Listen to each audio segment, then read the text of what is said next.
वैश्विक नेताओं का इजरायल दौरा लगातार जारी है और आज फ्रांस के राष्ट्रपति पहुंच रहे हैं इजरायल। इससे पहले हमने कई राष्ट्राध्यक्षों को देखा, आज फ्रांस पहुंच रहा है इजरायल में अपनी मौजूदगी के लिए। इमैनुअल मैक्रों जाएंगे इजरायल और नेतन्याहू से मुलाकात करेंगे।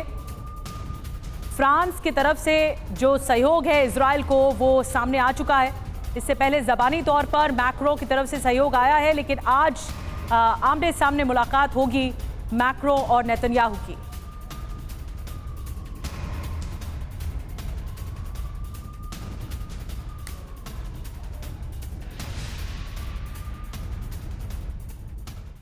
और आज इजराइल के दौरे पर पहुंच रहे हैं फ्रांस के राष्ट्रपति इमैनुअल मैक्रों। लेकिन ये पहला कोई ऐसा राष्ट्राध्यक्ष नहीं जो इजराइल जा रहा हो। इस युद्ध के छिड़ने के बाद देखिए 7 तस्वीरें, कब कब कौन कौन गया, कैसे इजराइल को समर्थन दिया गया, वो तमाम तस्वीरें तारीखों के साथ आपके सामने। Olaf Scholz, Joe Biden, Rishi Sunak, इसके अलावा जॉर्जिया मेलोनी और आज इमैनुअल मैक्रों समेत देखिए ये तमाम वर्ल्ड लीडर्स हैं जो अपना अपना समर्थन करने और इस मुश्किल हालात में इजराइल को अपने साथ खड़ा दिखाने के लिए वहां पर पहुंचे और हर तरह से मदद का भी इजराइल को भरोसा दिया।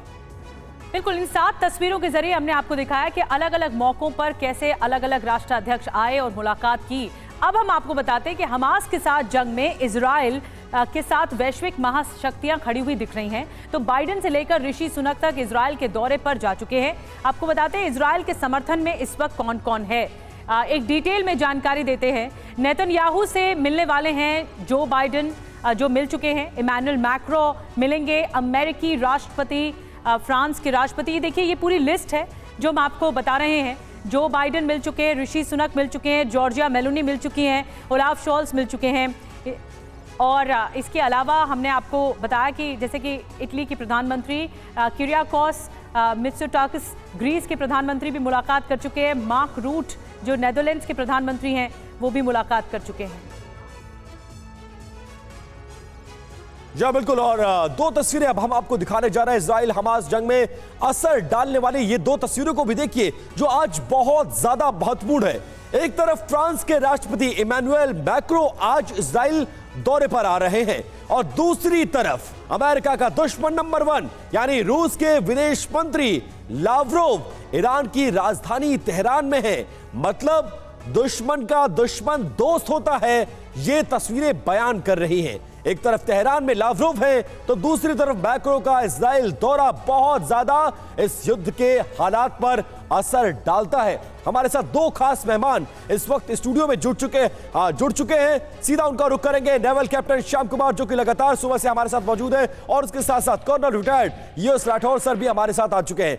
कर्नल श्याम, मैं आपसे ही पूछना चाहूंगा, ये 2 तस्वीरें इस युद्ध के माहौल में क्या मायने रखती है, क्या संदेश देने की कोशिश और क्या असर डालेंगी, ये सबसे बड़ा सवाल है। धन्यवाद। देखिए, मैं ये कह रहा हूं कि जो विजिट्स आप दिखा रहे हैं ये मैं इस तरह से देखता हूं कि देखिए, एक तो ये विजिट्स है जो एक सद्भावना यात्रा के रूप में भी मैं देखता हूं, क्योंकि पूरे विश्व को ये मैसेज दिया जा रहा है कि इजराइल के प्रधानमंत्री जो भी कर रहे हैं उसमें हम उनके साथ तो खड़े हैं।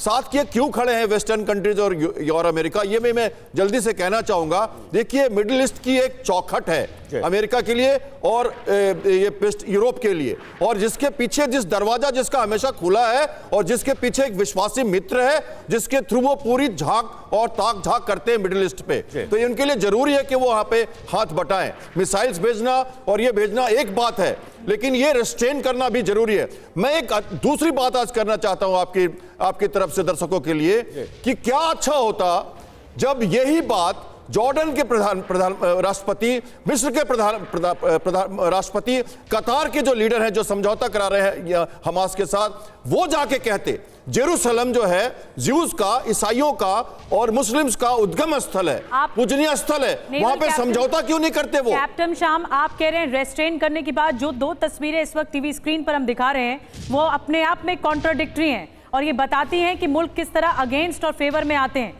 एक तरफ इजराइल पहुंच रहे हैं मैक्रों, तो दूसरी तरफ तेहरान में लावरोव हैं। ये क्या बताता है कर्नल राठौर, आप कैसे डिपिक्ट करेंगे इस पूरे पिक्चर को?